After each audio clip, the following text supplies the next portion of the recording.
The first time I heard my wife mock me was on a Tuesday evening in April, her voice crackling through my iPhone speaker as clear as the Bali sky she claimed to be under.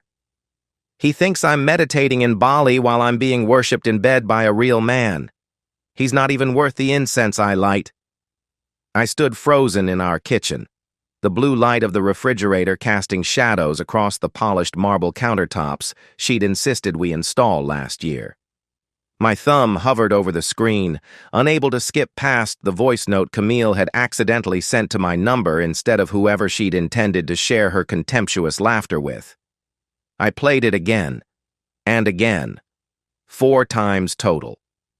Each time, something different registered. First, the words themselves. Then, the unmistakable giggle that followed, a sound I once found endearing but now recognized as cruel. The third time, I noticed ambient sounds in the background. Glasses clinking, soft music, a man's low murmur. The fourth time, I caught his accent, distinctly European, whispering something unintelligible before they both dissolved into laughter. I didn't throw my phone. I didn't scream. I didn't even cry. Instead, I took a screenshot of the voice message, saved it to a secure folder, and poured myself 3 fingers of whiskey.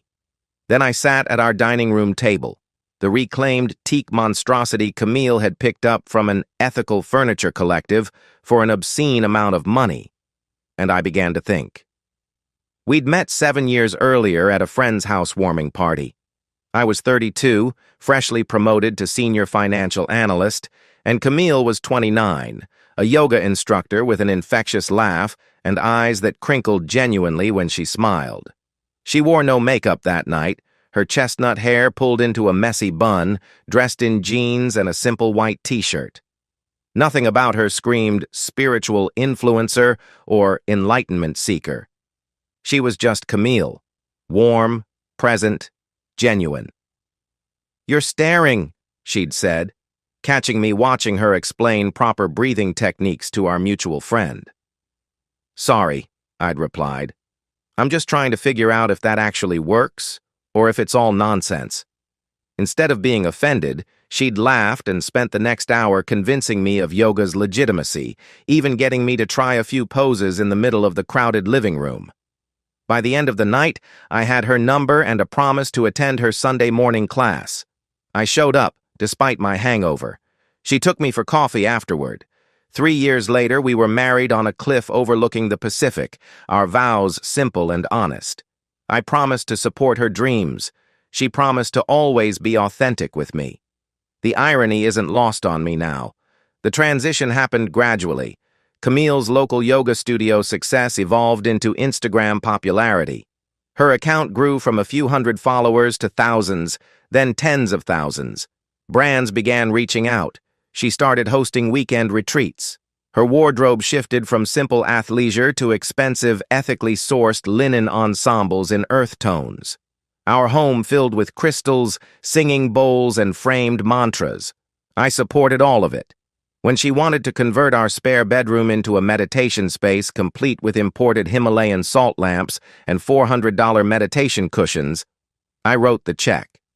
When she decided she needed to undertake a yoga teacher training course in Costa Rica for 6 weeks, I drove her to the airport and sent her daily messages of encouragement. "You're so understanding," our friends would say. Most husbands would hate all the traveling. I never minded the distance. I trusted her completely. What a frigging idiot I was. The first overseas spiritual journey happened about 18 months before the voice note. Camille announced over dinner that she needed to realign her soul in Bali.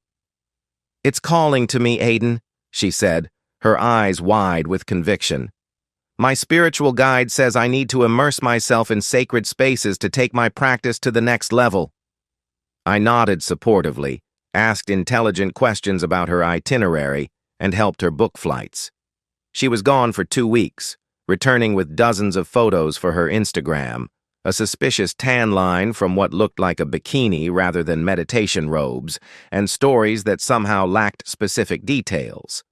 But still, I trusted her. 3 months later, it was a feminine energy retreat in Morocco. then a sacred silence pilgrimage in Japan, a karmic cleansing journey through Turkey. The trips grew more frequent, longer in duration. 4 times a year became 6, then 8. 2-week journeys stretched into month-long absences. And with each return, Camille seemed less like the woman I'd married and more like a caricature of spiritual enlightenment. "Your energy is too heavy for my healing space," she told me when I expressed concerns about our dwindling savings account. She'd begun dismissing my opinions with phrases like, "That's just your masculine ego talking," or "You're vibrating at a lower frequency right now." Still, I convinced myself this was simply her growth, her path.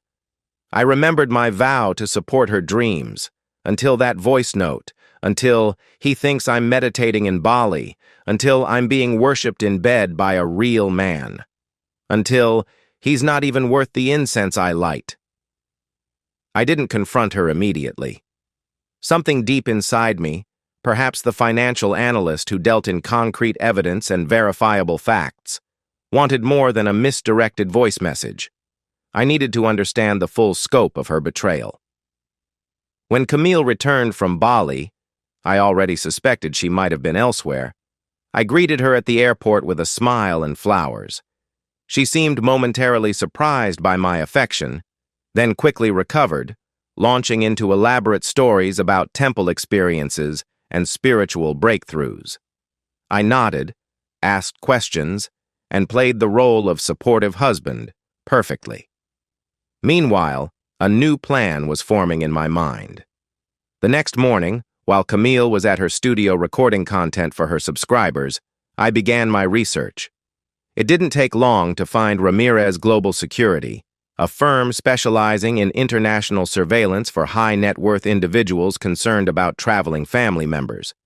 Their website didn't explicitly say, "We catch cheating spouses," but the testimonials made it clear that was a significant part of their business. The initial consultation cost $500, which I paid from my personal account. "What exactly are you hoping to confirm, Mr. Hayes?" asked Miguel Ramirez, a former Interpol detective with kind eyes that had clearly seen it all. "My wife travels internationally for spiritual journeys about 8 times per year," I explained. "I have reason to believe she's meeting someone during these trips, specifically an ex-boyfriend with a European accent. I need definitive proof of what's happening on these trips." "This will be expensive," he warned. "International surveillance, especially if she's moving between countries, requires resources." "I understand," I replied, thinking of our joint investment account, the one Camille rarely checked. "Cost isn't an issue. I need this done right." We agreed on terms. Ramirez would activate surveillance on Camille's next trip, scheduled for Greece in 6 weeks. I provided her itinerary, social media accounts, and every detail I could think of about her habits while traveling. Then came the hardest part: waiting. The day Camille left for Greece, I kissed her goodbye at our front door, wishing her powerful spiritual revelations, with what I hoped was convincing sincerity. "You've been so supportive lately," she said, studying my face. "I feel like you're finally understanding my journey." "I'm trying," I replied, which wasn't entirely a lie. I was indeed trying to understand exactly how deep her deception went. Once her rideshare pulled away, I texted Ramirez, "She's en route, operation active." His response was immediate, "Acknowledged. First report in 48 hours. For the next 3 weeks, I lived a double life.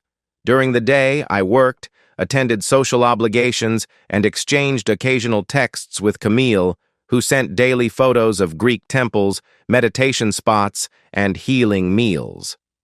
At night, I reviewed Ramirez's reports. The truth emerged quickly. Camille had indeed flown to Athens, but only briefly. Within hours of landing, she'd taken a private car to a remote luxury villa on Santorini. She wasn't alone. Surveillance photos clearly showed a tall, dark-haired man meeting her at the villa entrance, lifting her into an embrace that no spiritual guide would give a student. His name, Ramirez informed me, was Luca Moretti. Italian nationality, 38 years old, self-described conceptual artist with a studio in Berlin and a history of dating wealthy women. A quick social media search confirmed what I already suspected. This was Camille's one who got away, the boyfriend from her early 20s who had ghosted her after a 2-year relationship. Apparently, he'd unghosted himself. The reports grew more detailed and more painful as surveillance continued. Photos of them dining at exclusive restaurants, videos of them walking hand in hand on private beaches. Audio recordings from hotel lobbies and restaurant tables captured their conversations. He still has no idea, Camille's voice, clearly recognizable. He thinks I'm having some profound spiritual awakening. Meanwhile, the only thing being awakened is my body. Luca's laughter. Your husband sounds like such a bore. All that financial stability, no passion. Aiden's a good man, but so predictable. I need fire, spontaneity. He just doesn't understand the divine masculine energy that you embody.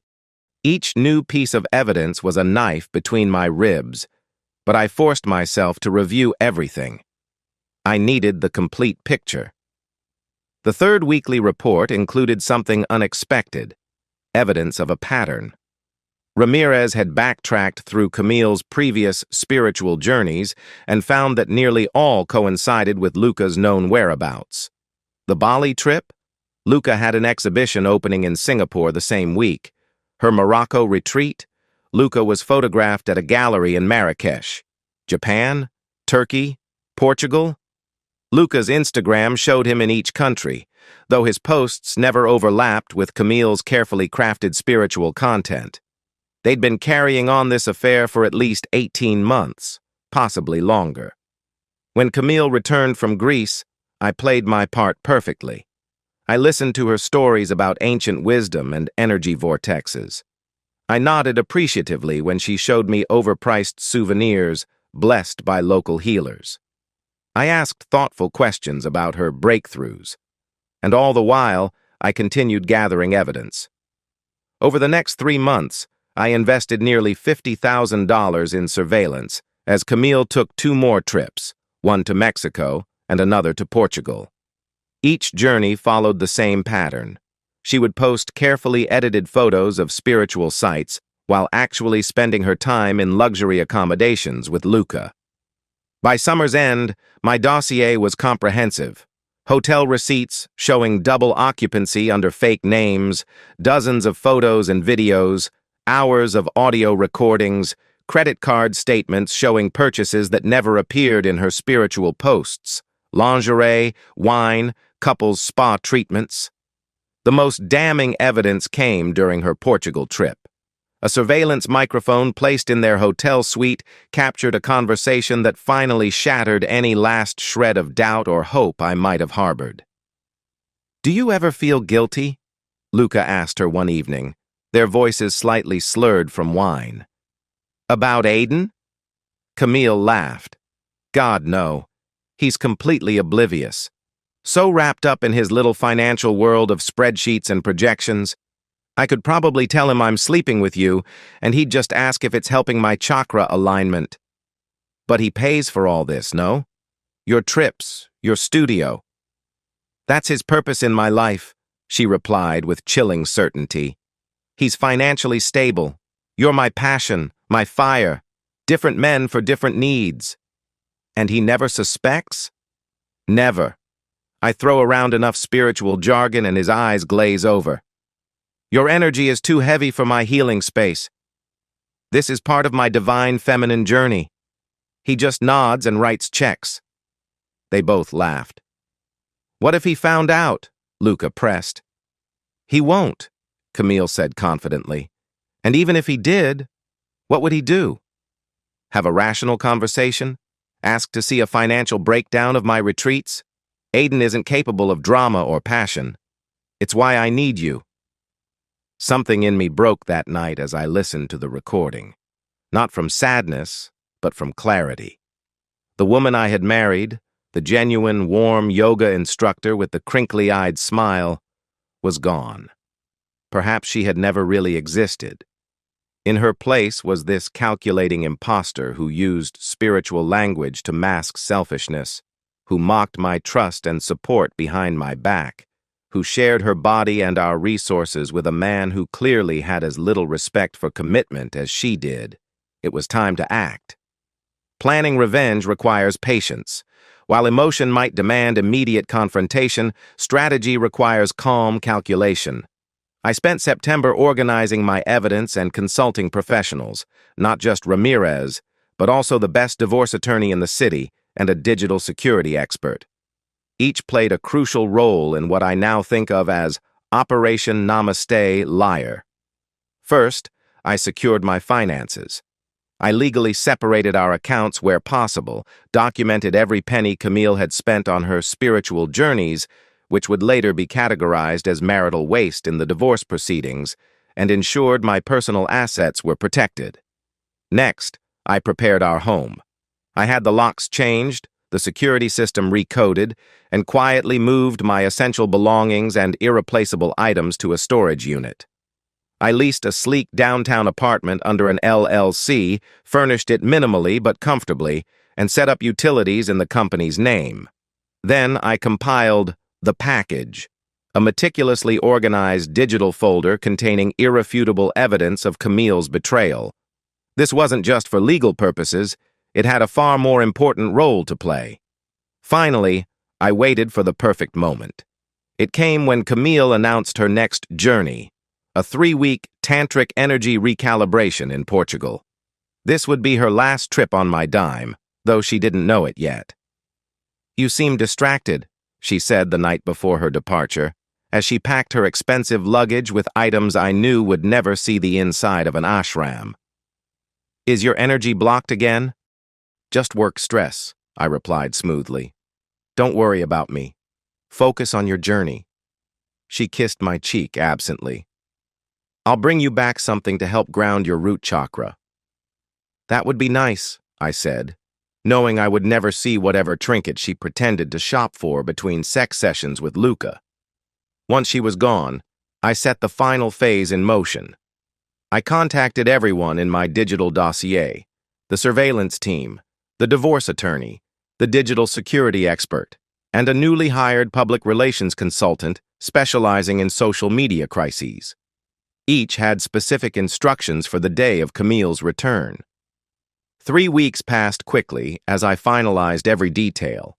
The divorce papers were drawn up, reviewed, and waiting. My new apartment was ready. The digital package was prepared for distribution. Everything was in place. Then, it was time. On the morning Camille was scheduled to land, I checked the flight tracking app. Her plane had landed on time. Now, the countdown began. I knew her routine by heart. She would turn on her phone as soon as she deplaned, connect to airport Wi-Fi, and immediately check her social accounts. Then she would post a carefully filtered photo with some profound-sounding caption about her transformative experience, tagging the retreat center she claimed to have attended. At exactly 10:17 a.m., her Instagram updated with a new story, a selfie showing her with tousled hair and a serene expression, captioned, "Enlightenment can't be taught, it must be earned." I smiled and sent a single text message to Ramirez, "Execute." At 10:20 a.m., as Camille waited for her luggage, an anonymous number posted a Google Drive link in her private travel group chat, a digital space shared by her 68 closest contacts, including fellow influencers, brand representatives, retreat organizers, family members, and devoted followers. The link was titled simply, "Namaste, Liar." Inside was everything, every photo, every video, every audio recording. Hotel receipts showing room service for 2, credit card statements showing couples' spa treatments, screenshots of Luca's Instagram locations matching Camille's spiritual destinations, a timeline establishing their 18-month affair alongside her public posts about celibacy and spiritual purification. And of course, that first voice note. "He thinks I'm meditating in Bali while I'm being worshipped in bed by a real man. He's not even worth the incense I light." The folder's introduction was brief. Camille's Spiritual Journey, brought to you by deception, betrayal, and five-star adultery. Enlighten yourselves. From my downtown apartment, I watched through a specialized tracking program as the link was opened again and again. 63 views within the first 10 minutes. The chat itself exploded with messages. OMG, is this real? I knew something was off with those retreats. Who the hell is this guy? Camille, what the actual heck? I paid $3,500 for your authenticity workshop, you fraud. Brand representatives who had sponsored her content began sending formal termination notices directly to the chat. Retreat organizers publicly distanced themselves. A popular yoga influencer shared screenshots to her stories with the caption, "This is why the spiritual community gets a bad name. Disgusting." Camille's mother, a woman of few words but strong convictions, sent a single text visible to everyone. "You're a disgrace." By the time Camille's rideshare pulled up to our house, our former house, the damage was irreversible. Her phone had likely been buzzing non-stop with notifications. Her carefully crafted persona was collapsing in real time. Brands were dropping her. Followers were unfollowing by the thousands. Even Luca, according to Ramirez's surveillance, had blocked her number after seeing his face plastered across drama accounts and yoga community call-out pages. She would find her suitcase waiting on the porch, the locks changed, and a sleek white envelope taped to the front door. Inside, divorce papers, her wedding ring, and a sticky note with the only direct message I would ever send her. "Your energy has been released, permanently. Aiden." I didn't watch from across the street. I didn't hide in a parked car to witness her reaction. I didn't need to. The devastation I had orchestrated was thorough, complete, and irreversible. While Camille stood on our former doorstep, her world burning around her, I was meeting with my attorney, signing the final paperwork to ensure the divorce would proceed exactly as planned. The prenuptial agreement she had dismissed as negative energy years ago now ensured she would receive nothing beyond what she had contributed, which, after accounting for her spiritual expenditures, amounted to virtually nothing. In the weeks that followed, I maintained perfect silence. Reporters and drama channels reached out for comments. I declined all requests. Former mutual friends texted sympathetic messages. I thanked them politely but didn't engage further. Camille herself sent dozens of increasingly desperate messages, alternating between rage, bargaining, and her standard spiritual jargon. I blocked her number. My silence spoke volumes. While she scrambled frantically to salvage her reputation, posting tearful apology videos and claiming she had been on a misguided path and needed forgiveness to heal, I simply lived my life. I focused on my work, joined a rock climbing gym, reconnected with friends I'd neglected during my marriage. I adopted a rescue dog, a calm, loyal retriever mix who enjoyed long walks and simple pleasures. I rediscovered myself piece by piece. 6 months after Operation Namaste Liar, I met Eliza at a friend's dinner party. A kindergarten teacher with a genuine laugh and thoughtful perspective, she knew nothing of social media algorithms or manifestation techniques. On our third date, she admitted she'd Googled me and found the scandal. "You must have been devastated," she said softly. "I was," I acknowledged, "but not in the way most people assume. I wasn't devastated by losing her. I was devastated by realizing the person I thought I knew never existed." "And the revenge?" she asked carefully. "Do you regret it?" I considered this seriously. "No," I finally answered. "I don't regret exposing the truth. Camille built her life and career on deception, not just to me, but to everyone who followed her, paid for her workshops, believed in her authenticity. The truth was always going to come out eventually." Eliza nodded, accepting this answer without judgment.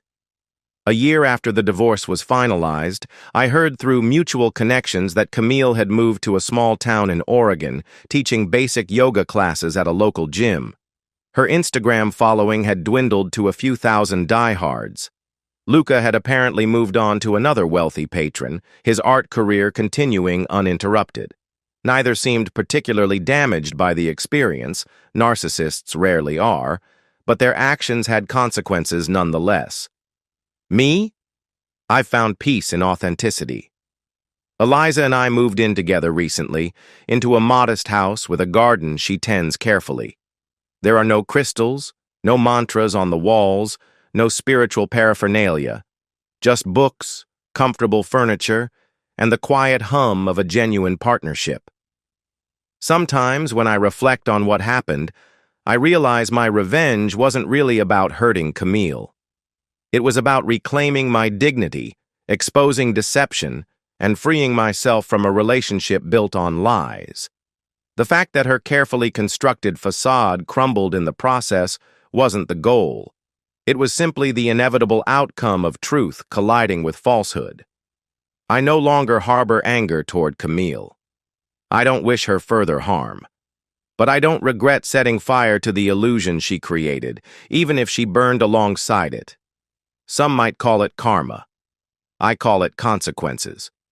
Namaste indeed. And that's the end of today's story. If you enjoyed it, please give this video a thumbs up and drop a comment below. Your support helps the algorithm push my content further. If you're new to the channel, don't forget to hit that subscribe button. It really helps me keep creating more stories for you. Thanks for watching, and I'll see you in the next one.